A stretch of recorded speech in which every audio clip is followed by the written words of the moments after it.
ఈరోజు మనం గుబ్బల మంగమ్మ తల్లి ఆలయం గురించి తెలుసుకుందాం.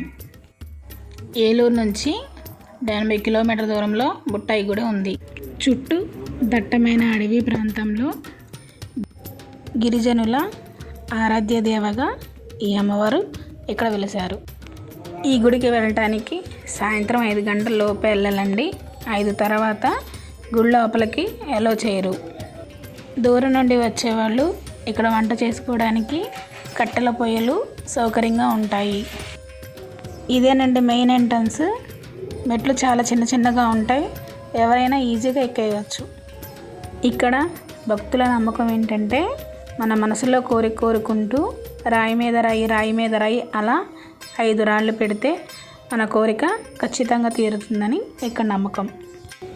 ఈ అమ్మవారికి ఈ పేరు ఎలా వచ్చిందంటే గుబ్బలుగా ఉన్న గృహలో వెలిశారు కాబట్టి ఈ అమ్మవారికి గుబ్బల మంగమ్మ తల్లి అనే పేరు వచ్చింది.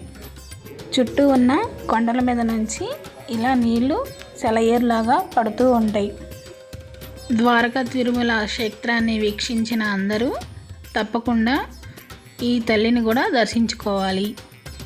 అందరూ కుటుంబంతో సహా వచ్చి ఈ తల్లిని దర్శించుకొని మీ మనసులో ఉన్న కోరికలను నెరవేర్చుకోండి. ఈ వీడియో కనుక మీకు నచ్చితే please like, share, subscribe to my channel.